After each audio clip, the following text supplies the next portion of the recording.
The big story that NDTV broke earlier today is that tomorrow, 6 months after Operation Sindoor, India's President Droupadi Murmu will be taking a flight in a Rafale fighter. That's right. President Murmu will be strapping into the Indian Air Force's most advanced combat fighter, the Rafale, for what is expected to be a 1-hour flight in the western sector from the Ambala-based squadron. This is the same base from where, remember, Rafale fighters took off and launched missiles that destroyed air bases inside Pakistan during Operation Sindoor, which I covered from the ground.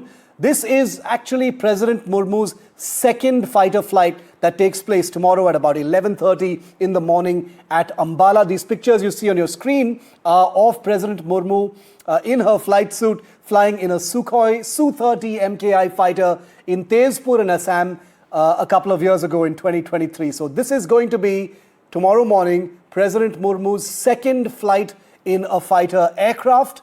The president is 67 years old, and of course there is all the symbolism and messaging that comes into play when the Supreme Commander of the Armed Forces flies in a fighter aircraft, quite apart from it being a really, really big honor for the Golden Arrows squadron, which has the Rafale fighters that will be flying the president herself. So that happens tomorrow in the morning, and we'll be covering it live. Senior Managing Editor and my colleague Vishnu Som is with me.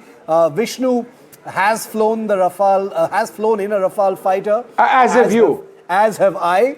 So we're both in a sort of good position to talk about this a little bit. But Vishnu, first thoughts, President Murmu's second flight in a fighter jet. Very nice at the Ambala squadron tomorrow. I think it's important, and it comes at a time when there have been question marks on the Rafale fighter itself and its performance in Op Sindoor. I can tell you it's done tremendously well when it comes to the ground attacks. Rafale fighters and the missiles that they carried, namely the Scalp missile, took out, and on NDTV we broke all those stories with all of those high-resolution images of strikes on Sakar, on Bholari, on Jacobabad, on Noor Khan, on Chaklala, and so many other bases. Many of those would have been struck by the Rafale fighter. What I would be interested in actually seeing is the tail number of the plane, of the Rafale that she flies in. The Pakistanis have been making all sorts of claims on the loss of Rafale fighters. They've gone and listed the numbers, the tail numbers of the jets they believe that they downed. It would be interesting to see if the fighter that she flies on is one of those tail numbers, because if it is, quite obviously the Pakistani claims were rubbish. So Vishnu, very interesting what you're saying, because the Indian Air Force has been very subtle. They haven't taken on the ludicrous claims that have been made by the Pakistan Air Force, because the Indian Air Force's actions have spoken for themselves. But you're saying that tomorrow there could be possibly some hidden messaging, maybe in the tail number of the aircraft that the president flies. Well, I'll certainly be watching out for that, Shiv. Very interesting. But tell us what happens in the air, Vishnu. You were in the air for a whole hour. You had control.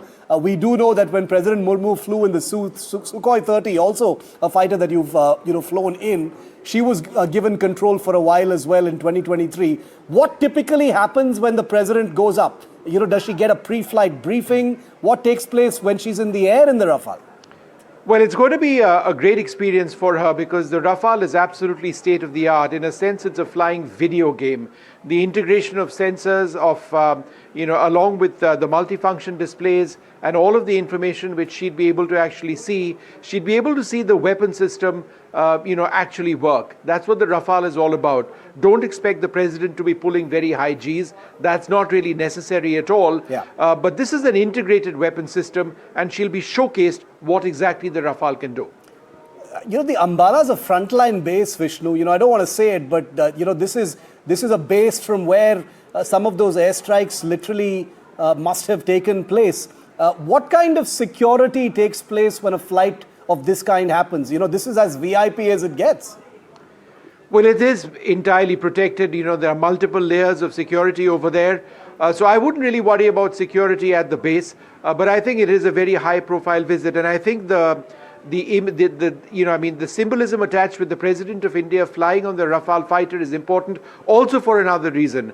India is negotiating heavily, or will be negotiating heavily, for the acquisition of more than 100 Rafale fighters, and the expectation is that many of them, most of them will be actually manufactured to a large extent here in India. The Rafale will therefore, if this deal happens, be the present and the future of the Indian Air Force until such time as we get a real number of stealth fighters on board. That's a different story. But the Rafale is absolutely state of the art. The Indian Air Force really believes in this jet. And therefore, if you've got the President flying a couple of months after Op Sindoor, it's out to send a certain message. You know, I'm hoping personally, Vishnu, that President Murmu, who's flown in the Russian Su-30, tomorrow she's going to be in the French Rafale. I'm hoping that maybe in the next few months she'll strap into a Tejas Mark 1A. Those are going to be entering service as well. You know, there's something else that I want to look out for. I want to look out and see if she's flown by a woman Rafale pilot who the Pakistanis claimed had been shot down. She wasn't, because she just won an award. She not an award, she qualified as a flying instructor on the Rafale, which is not easy to do. Shiv, you and I would not become qualified flight instructors. We're just not that good.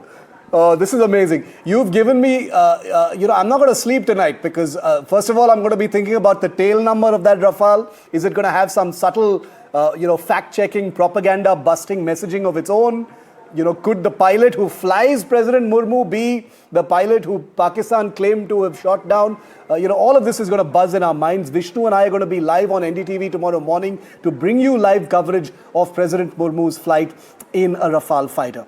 Lots of symbolism, lots of substance. There's a great deal of messaging, and it's very, very important and a huge honor for the Indian Air Force as well. Vishnu, thanks a lot. See you tomorrow on that story.